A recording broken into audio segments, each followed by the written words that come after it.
여러분들 평안하셨습니까? 옆에 사람하고 인사합시다. 사랑합니다. 축복합니다. 주보의 제목이 있습니다. 같이 읽겠습니다. 시작. 성도의 자랑. 아멘. 예전에 어느 글에서 읽었던 재미있는 이야기가 있습니다.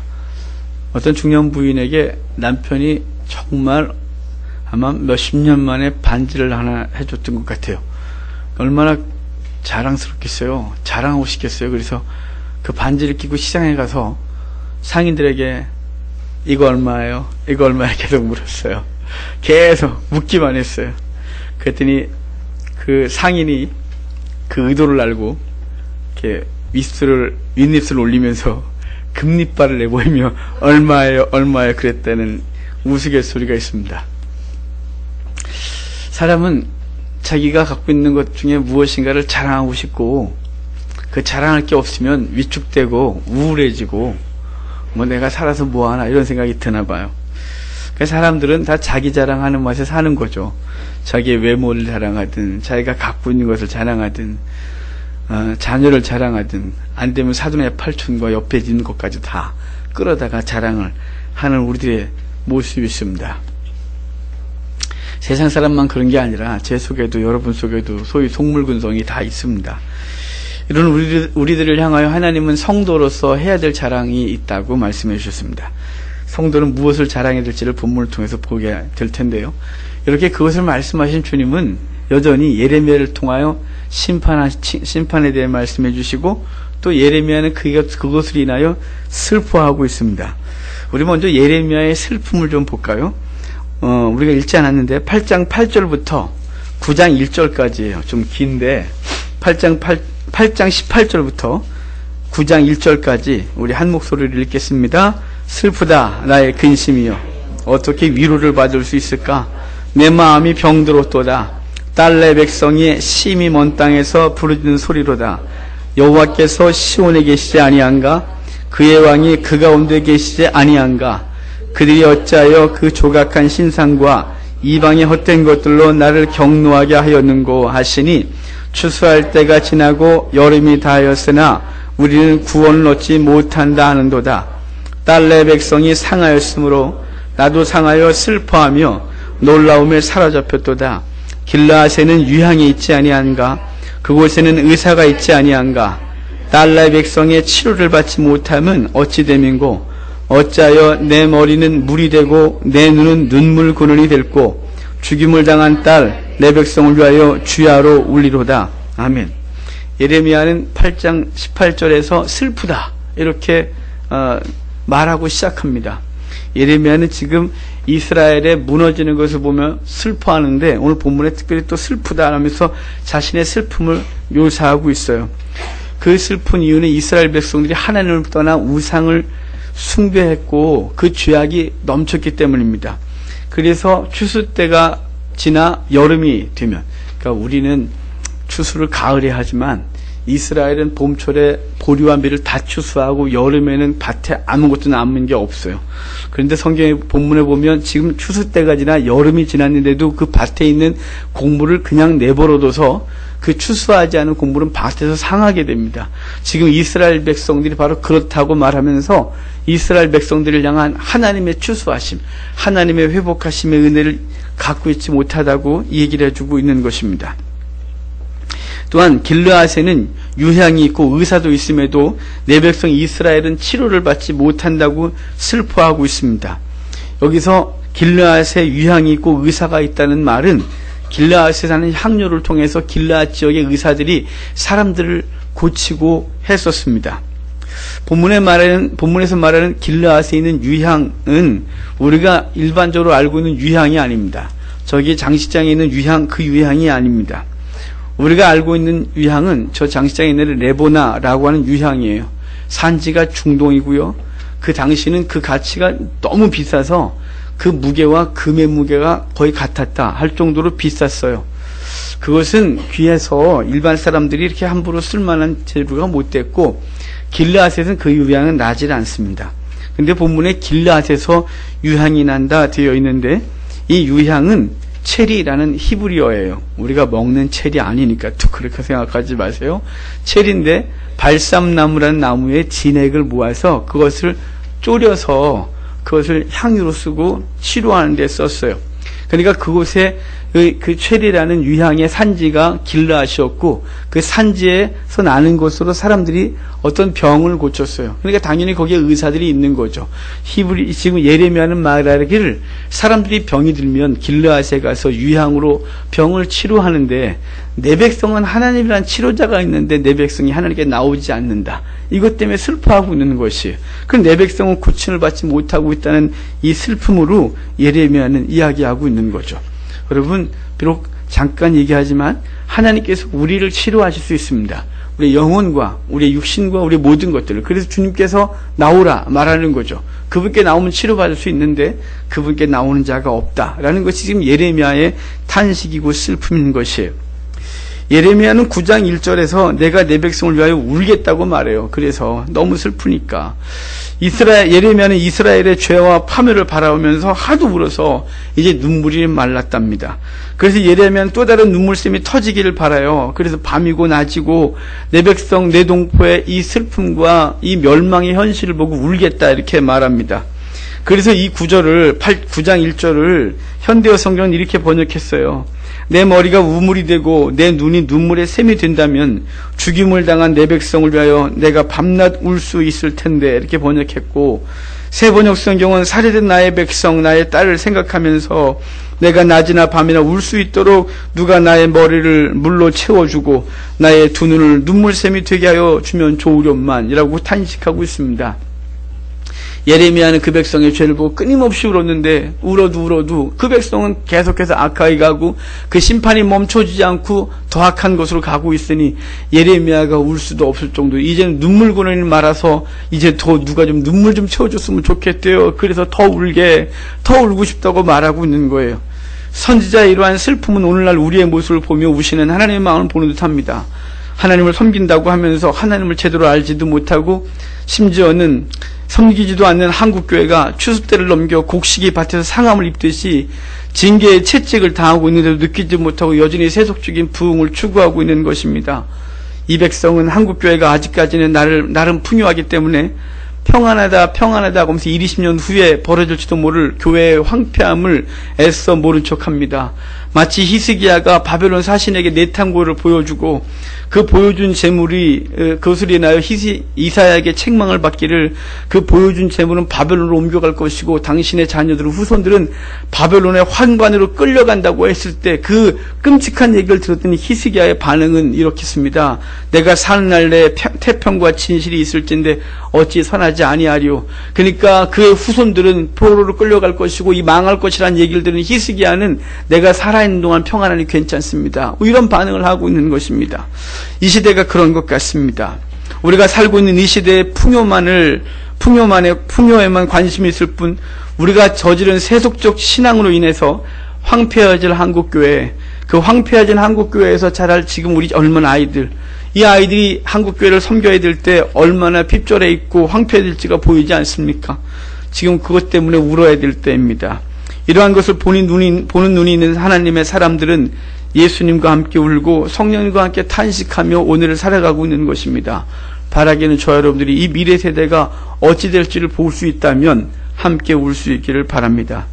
예레미야는 이스라엘 백성들의 죄가 얼마나 크고 돌이킬 수 없는 지경에 이르렀는지를 오늘 본문에서 이야기해줘요. 우리 2절부터 6절까지입니다. 2절부터 6절까지 같이 읽도록 하겠습니다. 내가 광야에서 떠나가리니 그들은 다 가늠하는 자요 반역한 자요 무리가 됨이더라. 여호와의 말씀이니라. 그들이 활을 당김같이 그들의 혀를 놀려 거짓을 말하며 그들이 이 땅에서 강성하나 진실하지 아니하고 악에서 악으로 진행하며 또 나를 알지 못하느니라. 너희는 각기 이웃을 조심하며 어떤 형제든지 믿지 말라. 형제마다 완전히 속이며 이웃마다 나리며 비방함이라. 그들은 각기 이웃을 속이며 진실을 말하지 아니하며 그들의 혀로 거짓말하기를 가르치며 악을 행하기에 지치거늘 내가 사는 곳이 속이는 일 가운데 있도다. 그들은 속이는 일로 말미암아 나를 알기를 싫어하느니라. 여호와의 말씀이니라. 예레미야는 광야에 자신이 머물 곳만 있다면 지금 이곳에서 떠나고 싶다고 말합니다. 왜냐하면 자기가 살고 있는 시대가 간음하고 반역하며 활을 당겨 누군가를 해하려 가듯이 그 입술로 거짓을 말하여 사람들에게 해를 가하는 세대 속에 자신이 살고 있기 때문에 그곳에서 살고 싶지 않은 예레미야의 말입니다. 이곳에 살고 싶지 않다. 내가 광야에 내가 거할 곳만 있다면 당장이라도 나가고 싶은 예레미야의 말이 탄식이 있습니다. 예레미야만 그렇지 않습니다. 오늘 우리가 지금 1절부터 6절까지 읽었는데 후반부에 가면 하나님의 말씀이 나오는데 하나님이 그 이스라엘 백성들을 판단하십니다. 말씀하시기를 그 백성을 향해 서로 말하되 속이며 비방하고 진실을 말하지 않고 있고 하나님께서는 그 속에 거하고 있다. 바로 예레미야가 거하듯이 그분도 거기 거하시면서 예레미야의 탄식을 그분도 하고 있는 것입니다. 이스라엘의 죄는 선자로 울게 하고 떠나기 쉽게 했을 뿐 아니라 하나님의 마음을 아프게 했습니다. 우리 예수님도 예루살렘 성을 보면서 슬퍼 우셨습니다. 말씀하시기를 너도 오늘 평화에 관한 일을 알았더라면 좋을 뻔하였거니와 지금 내 눈에 숨겨졌도다. 날이 이를지라 내 원수들이 토둔을 쌓고 너를 둘러 사면으로 가두고 또 너와 및 그 가운데 있는 내 자식들을 땅에 메어치며 돌 하나도 돌 위에 남기지 아니하리. 이는 내가 보살핌 받는 날을 알지 못함을 인함이니라. 이렇게 말했어요. 그러니까 예루살렘을 향하여 주님도 우셨어요. 돌 위에 돌 하나 남지 않겠다고. 왜일까요? 그 백성의 죄 때문이에요. 그 백성의 죄 때문에 주님은 우는데 그 백성들은 전혀 보지 못하기 때문에 평안하다 평안하다 하면서 그 죄 가운데 죄를 깔고 앉아 살고 있는 것이었어요. 예레미야는 이스라엘의 죄악으로 인해 이스라엘을 떠나 광야로 가기를 원했지만 우리 주님은 떠나는 것이 아니라 그 예루살렘으로 들어오셔서 그분이 우리를 위해 죽으셨다는 사실입니다. 그 은혜를 입은 우리들도 예레미야를 넘어 예수님의 마음으로 이 시대를 보고 울며 이 시대의 아픔 안으로 들어가 복음을 위하여 죽어지는 삶이 있기를 바랍니다. 그런데 왜 이스라엘이 이렇게 패역해졌을까요? 왜 이스라엘은 이렇게 하나님이 심판하는 중에도 죄를 계속 짓는 걸까요? 성경 역사들을 보면 희한합니다. 그 백성들을 향해 하나님이 책망하는데 그 책망 속에서 죄를 계속 짓는 것을 봐요. 그 발람과 발락 사건 때도 보면 이스라엘 백성들이 바알부올에게 부속되면서 우상 숭배에 함께 처할 때 하나님이 그 백성을 진노로 그 질병으로 치우고 계신데 그 진노로 치우고 계신 중에도 시므이라는 그 고스비라는 여인을 진 안으로 끌어들여 음행을 하는 것을 보면 이스라엘 사람들이나 우리나 별반 다름이 없죠. 하나님의 심판을 보면서 두려움에 떨지 아니하고 멈추지 아니하고 끊임없이 가고 있는 우리들 왜 이렇게 패역해진 걸까요? 그 이유는 하나예요. 욕심 때문이에요. 그 인간의 욕심, 그것이 우리의 육체를 즐겁게 하든 그것을 채우려고 하든지 간에 그 욕심 때문에 간음하고 반역하고 속이는 것이에요. 우리가 살고 있는 시대도 똑같습니다. 간음하고 반역하며 속이기를 거침없이 하는 세대에 우리는 살고 있습니다. 얼마 전에 간통죄가 폐지됐잖아요.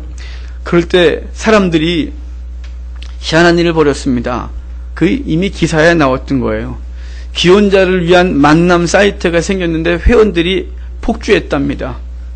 나이트클럽에 사람들이 차고 넘쳤답니다. 불륜과 관련된 산업이 활성화될 것을 예상해서 그것에 관련된 산업들의 주가가 급상승했답니다. 이 슬픈 현실을 저와 여러분 살아가고 있는 것입니다. 이렇게 죄악이 깊어진 원인이 무엇일까요? 그것은 본문 3절과 6절에 명확하게 얘기를 줘요. 3절 후반에 보면 나를 알지 못했다 이렇게 말했고 6절 후반에는 나를 알기를 싫어했다 이렇게 말해요. 그러니까 하나님의 백성이 하나님을 알지 않을 뿐 아니라 하나님을 알기를 싫어한 것이 그 죄의 근본 원인인 것입니다. 그러니까 이 시대에 이 패역해진 것은 하나님을 알지 않고 하나님을 알기도 싫어하는 그 모습 때문에 그런 거죠. 그래서 호세아는 이렇게 말해요. 내 백성이 지식이 없으므로 망하는도다. 내가 지식을 버렸으니 나도 너를 버려 내 제사장이 되지 못하게 할 것이요 내가 내 하나님의 율법을 잊었으니 나도 내 자녀들을 잊어버리리라 라고 말씀했습니다.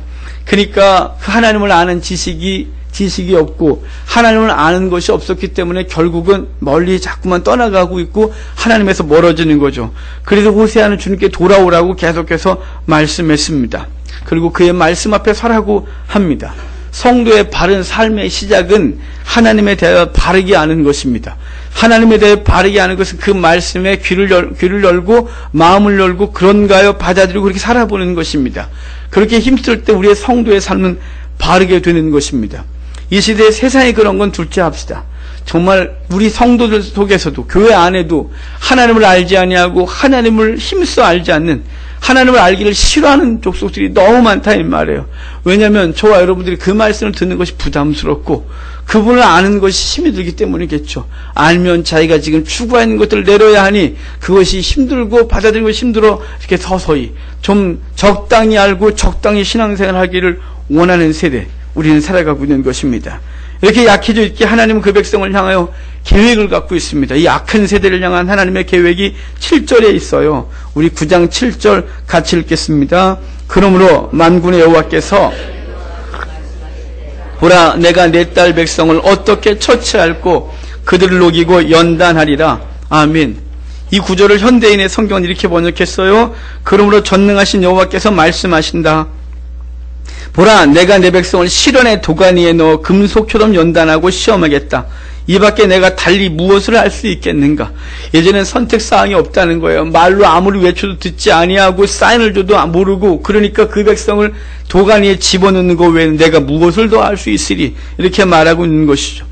도가니에 도가니 넣는다는 게 뭔가요? 도가니 넣으려면, 이 순금을 만들려면 이 철광석을 부수고 녹이고 망치로 두들기고 이런 과정을 통해서 불순물을 제거하고 그리고 순금을 만들어낸 것 같이 내가 그렇게 하겠다 이 말이에요. 내 백성을 도가니에 집어넣겠다 이 말은 내 백성을 환난 가운데 집어넣고 환난 속에서 죄악들을 끊어내고 그 궁핍과 그 환난과 황폐함 속에서 죄악들을 끊어내고 하나님의 백성을 만들어내겠다는 게 하나님의 계획이다, 이렇게 말하는 거죠. 실제적으로 이렇게 벌어지고 말았어요. 예레미야 이 말을 듣고 그들이 돌이켰으면 얼마나 좋을까요? 돌이키지 않습니다. 끊임없이 갔습니다. 도리어 예레미야를 죽이려고 했고 예레미야에게 그렇게 말하지 말라고 외쳐댔습니다. 결국 그 백성은 포로로 끌려갔고 70년 동안 바벨론의 노예로 살았습니다.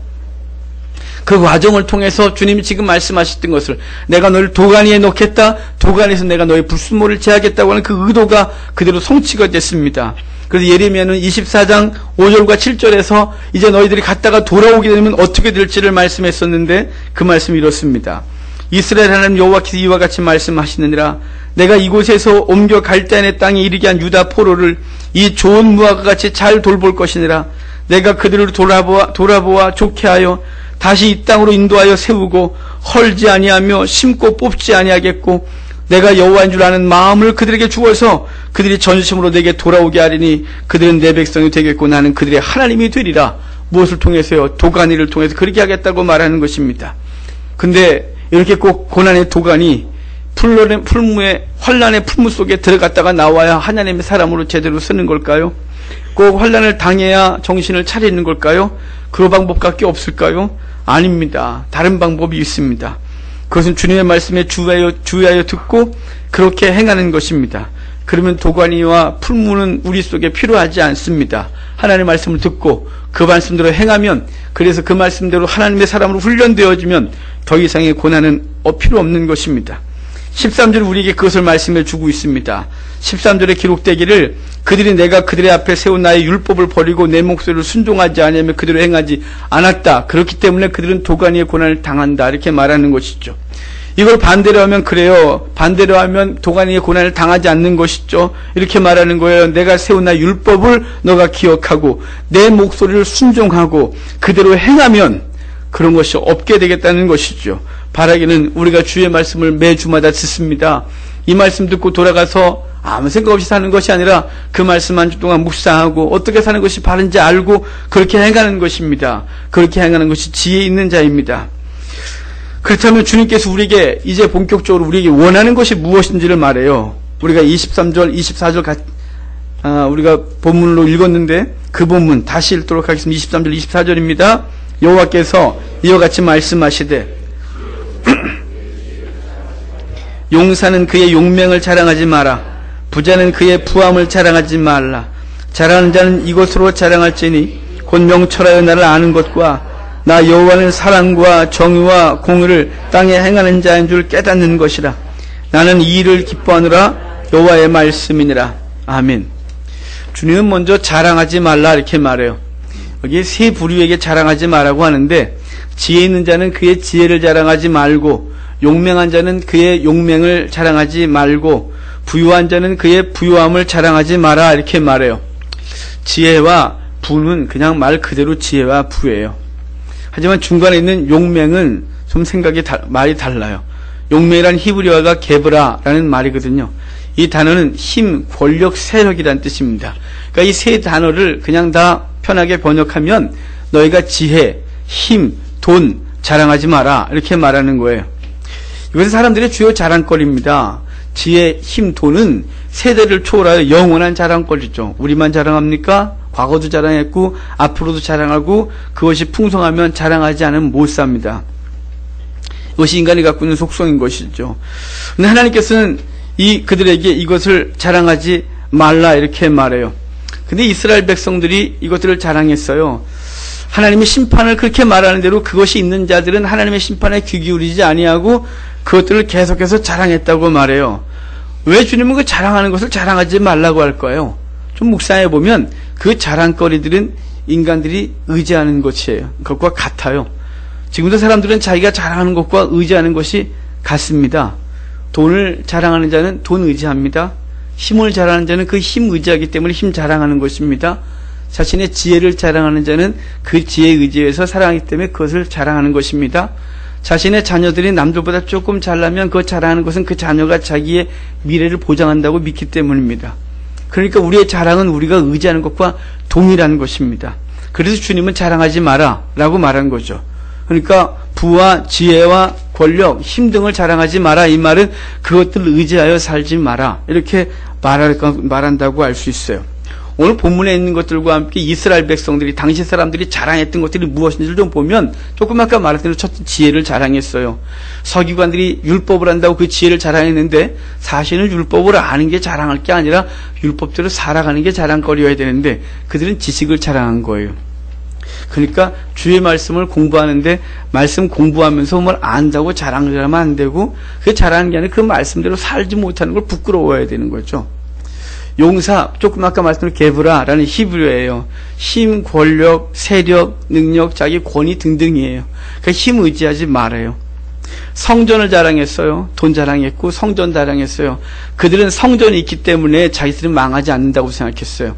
왜냐하면 성전에 하나님이 계시고 하나님이 계신데 어떻게 우리가 망하냐 이 말이죠. 하지만 이스라엘 하나님은 너희가 그것을 성전을 여기는 그것이 부서질 거라고 말씀하셨어요.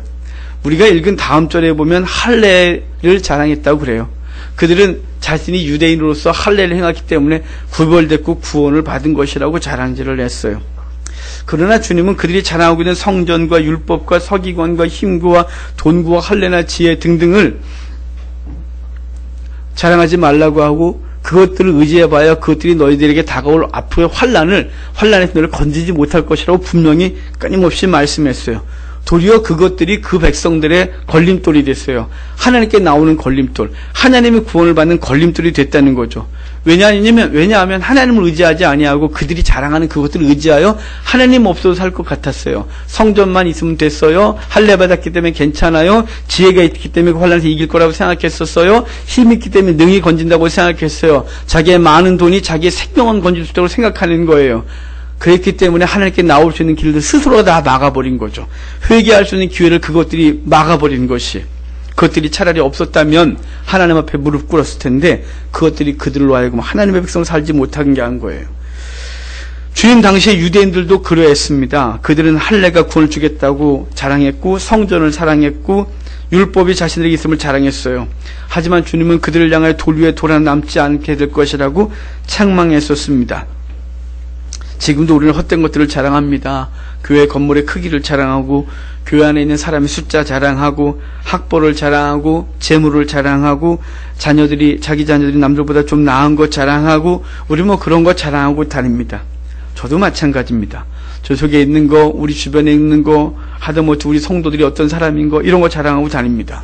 그래야 내가 좀 살아있는 것 같고 나은 것 같아 보이기 때문입니다. 이러면 안 됩니다. 이렇게 자랑질하고 다니는 것은 히스기야가 바벨론 사신들이 왔을 때 내탕고를 보여준 것과 같은 것입니다.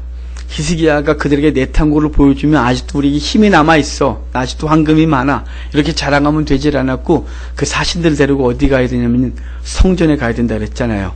성전에 가서 우리를 이기게 하시는 분이 하나님이라고 자랑해야 됐었는데, 히스기야는 그 하나님이 아니라 그 영원히 거하지 못하고 영원히 존재할 수 없는, 잠시 있다 사라질 내탕고의 것들을 자랑했어요. 잠시 있다 사라질 지혜, 잠시 있다 사라질 힘, 잠시 있다 없어질 돈, 잠시 있다 사라질 관계들을 자랑하면서 그것들이 자신을 건질 거라고 자랑하는 우리의 어리석음을 히스기야가 이미 범했었고, 그것을 책망하시는 소리를 들었습니다. 여러분, 우리는 그렇게 되지 않기를 바랍니다. 이렇게 지혜와 힘과 부귀를 자랑하지 말라고 하신 하나님은 성도가 무엇을 자랑해야 될지를 말씀하세요. 우리가 이미 읽었듯이 명철하여 나를 아는 것과 나 여호와는 사랑과 정의와 공의를 땅에 행하는 자인 줄을 깨닫는 것, 그것 자랑하라고 합니다. 먼저 하나님을 아는 것을 자랑하랍니다. 하나님은 아는 것 자랑해야 돼요. 하나님을 안다, 이 말이 히브리어로 야다라고 제가 수도 없이 말하잖아요. 제가 지난주에 손 집사님과 예전에 우리 교회 다니던 임수길 집사님 그 가정을 이렇게 만나서 얘기를 하다가 신앙 얘기가 나와서 하나님을 아는 것, 그랬더니 우리 박중식 옆에다가 야다, 경험하여 아는 것, 곧바로 툭 튀어나와서 이제 내가 이거 그만해도 되겠다. 하도 안 해서 이제는 야다, 하나님을 경험하여 아는 것, 그것이 하나님을 아는 것이다. 이미 세뇌된 것 같아요. 그거 자랑하래요. 다니엘 4장을 보면 느부갓네살의 간증이 있어요. 다니엘서는 다니엘이 기록을 하면서 자기는 1인칭으로 타인은 3인칭으로 썼는데, 4장에 오면 느부갓네살이 느부갓네살은 이렇게 느부갓네살 스스로 말한 이야기를 4장에 써놨어요. 느부갓네살은 그 당시 그 사람이 세계를 지배했을 때 가장 큰 제국을 만들었던 왕이에요. 자기가 마음만 먹으면 다 됐어요. 자기가 세상을 주관한다고 생각했어요. 자신이 세상을 좌지우지한다고 생각했어요. 그런 그에게 하나님이 7년 동안 짐승같이 살게 될 거라고 예고를 했는데, 그가 1년 동안 기회가 있었음에도 불구하고 돌이키지 못해요. 결국은 하나님의 심판이 임하여 7년 동안 짐승같이 사는 정신병에 걸려 7년 만에 깨어나 그때 고백한 것이 하나님이 세상을 주관한다는 것이 그의 간증이, 그의 자랑이 하나님이었어요. 그가 세웠던 제국도 아니었고, 그가 자랑스럽게 한 공중정원이나 바벨론 성읍도 아니었고, 당시 자기 이전까지 있었던 가장 큰 제국, 자기가 그 당시 있었던 모든 나라 중에 가장 큰 제국을 만들었다는 것, 그런 거 자랑하지 아니하고 나의 자랑은 하나님이라고 이렇게 말하는 거죠. 그래서 그 결론에서 이렇게 말했어요. 그러므로 지금 난 느부갓네살은 하늘의 왕을 찬양하며 칭송하며 경배하노니 그의 일이 다 진실하고 그의 행하심이 의로우심으로 교만하게 행하는 자를 그가 능히 낮추심이라. 지금 느부갓네살은 그 하나님을, 자기가 경험한 하나님을 자랑하고 있는 거예요. 세속적인 거, 권력이며 돈이며 쾌락이며 지혜며 아무 자랑이 없었어요. 그것들은 아무것도 아니라는 걸 깨달은 것입니다. 바울도 고린도후서 12장 5절에서 이렇게 말해요. 나를 위하여 약한 것들 외에 자랑하지 아니오느라. 왜 그렇게 말한 걸까요? 이어서 이렇게 말했거든요. 나에게 이르시기를 내 은혜가 내게 족하도다. 이는 내 능력이 약한 데서 온전해짐이니라 하신지라. 그러므로 도리어 크게 기뻐하면 나의 여러 약한 것들에 대하여 자랑하리니 이는 그리스도의 능력이 내게 머물게 하려 함이라. 무슨 얘기냐면 사도 바울엔 자랑거리가 많았어요. 사도 바울은 당시 가장 훌륭한 대학, 우리 하버드로 하면 그런 가말리엘 문화생이었어요. 그의 집안이 베냐민 집안, 사울 왕의 집안이에요. 그의 학식이 탁월했어요. 그가 자랑거리가 많았대요. 하지만 그것들을 다 분투하고 저견다고 했고, 도리어 내가 자랑하는 것은 나의 연약함이다. 그가 질병이 많았거든요. 그 질병 때문에 하나님 앞에 기도할 정도인데 주님이 3번이나 내 은혜가 되게 족하다고 말해서 나는 그것을 자랑하노라. 왜냐하면 내 연약을 통하여 내가 힘이 있고 내가 능력이 있고 이래서 이거 주의 일을 하는 것이 아니라 하나님이 나의 연약함을 통하여 하나님이 일하시기에 내가 그것 자랑한다, 이렇게 말하는 거예요.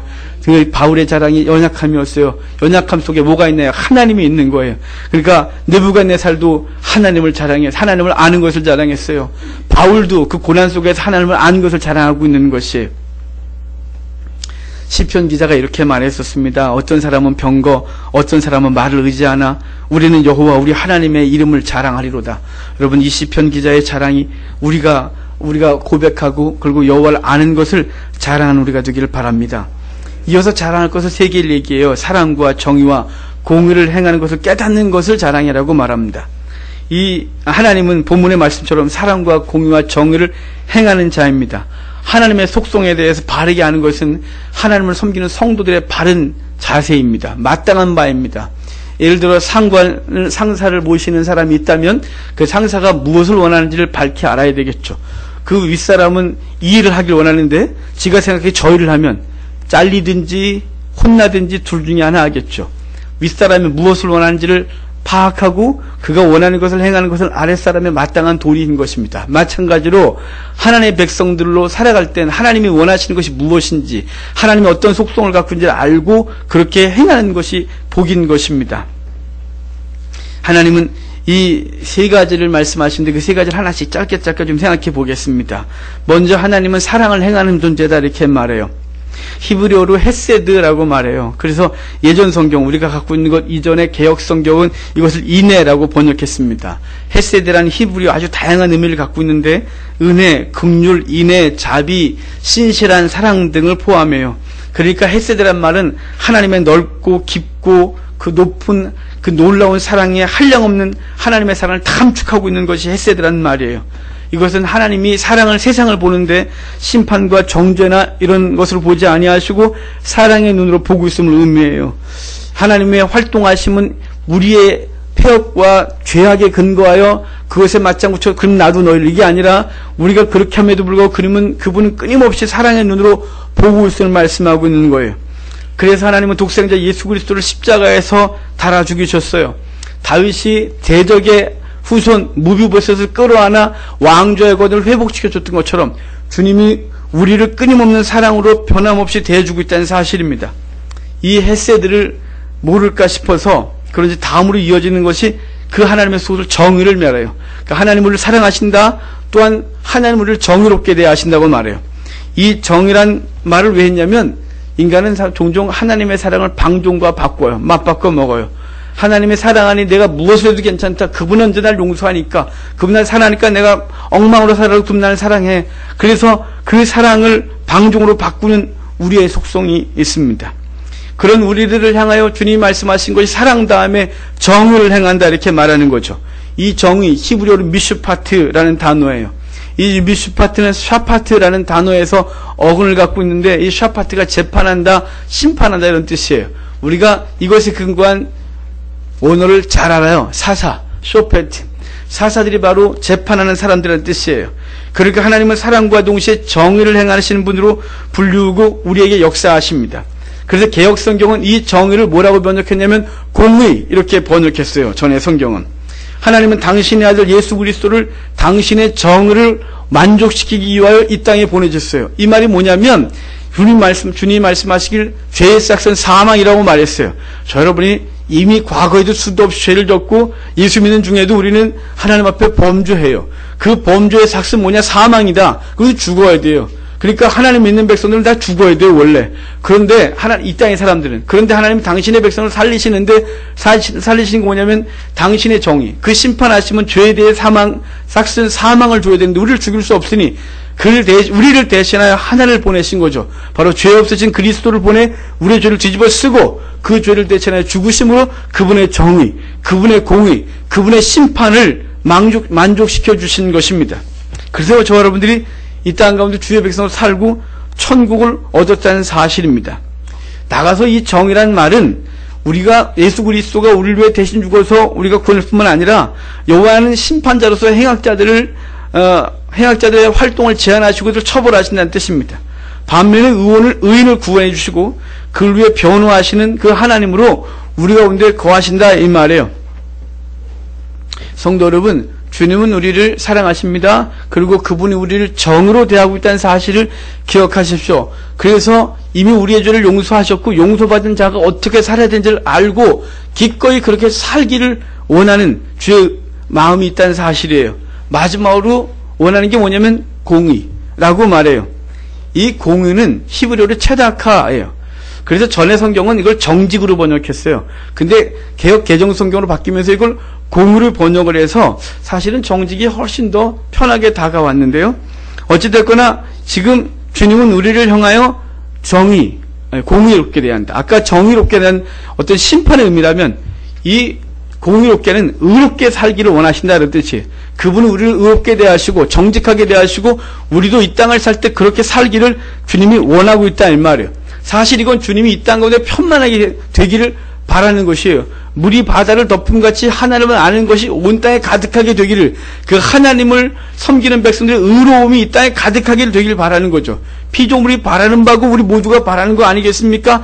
이 땅의 악을 보면서, 이 땅의 불의를 보면서 의를 바라요. 의롭게 되기를 바라요. 의롭게 통치가 되기를 바라고 우리도 의로운 사회 속에 살기를 바라죠. 근데 희한하게 자신은 의롭지 않다는 거예요. 의롭지 않은 사람을 막 극하면서 우리는 의롭지 않게 살아가고 있다는 이 희한한 세상을 우리 살아가고 있는 거죠. 아모스는 아모스서 5장 24절 이렇게 말해요. 우리에게 오직 정의를 물같이 공의를 마르지 않는 강같이 흐르게 해라, 이렇게 말했습니다. 성도 여러분, 바라기는 주님께서 그렇게 행하시는 분임을 알고 우리도 이 땅 가운데 공의롭게 정직하게 살아가는 저와 여러분 되기를 주 여러분을 축복합니다. 주님은 호세아에게 이렇게 말했어요. 그런즉 너는 하나님께로 돌아와서 인애와 정의를 지키며 항상 너의 하나님을 바랄지어다, 이렇게 말했습니다. 성도 여러분, 우리가 마땅히 알아야 할 바가 정의, 어떻게 살아가는지 옳으냐라고를 마땅히 알아야 된대요. 아는 것은 반드시 뭘 동반한다고요? 행동을 동반하는 것이 아는 것이다, 이렇게 말씀했습니다. 이사야는 이렇게 말했었어요. 메시아의 통치가 있을 때는 미슈파트와 체다카가 통치한대요. 이걸 우리로 하면, 오늘 본문으로 하면 정의와 공의, 정의와 정직으로 하나님이 이 땅을 다스리겠다라고 말했어요. 그러니까 우리가 메시아를 믿는 사람으로서의 우리의 이 땅의 통치는, 우리가 이 땅을 주님과 함께 통치한다 그러잖아요. 이 땅을 통치는 뭐냐면 난 믿는 거야, 이게 아니라 바로 공의와 정의로 하나님의 사랑에 근거해서 이 땅을 살아가는 저와 여러분들을 바랍니다. 사랑과 정의와 공의, 이는 하나님의 속성을 가리키는데, 그러므로 우리도 우리를 구원하심도 사랑과 정의로 행하신 공의로운 행사였음을 깨닫고 우리도 그렇게 사는 은혜가 있기를 주의 이름으로 축복합니다. 오늘 본문이 우리의 성도의 자랑이라고 했어요. 성도의 자랑은 세속적인 것과 같아서는 안 됩니다. 우리가 가진 것이 많고 지위가 있고 힘이 있고 지식이 많고 학벌이 좋고 성도는 이런 거 자랑하는 게 아닙니다. 그런 것들은 사도 바울이 말한 대로 분투와 같이 여겨 그것들은 저 아래에 있는 것입니다. 우리의 자랑거리는 오늘 본문에서 말했듯이 하나님을 아는 것과 사랑과 정의와 공의를 그분이 행하시는 자라는 걸 깨닫고 우리도 그렇게 행함으로 삶으로 주님을 자랑하는 우리가 되기를 주의 이름으로 축복합니다. 기도하겠습니다.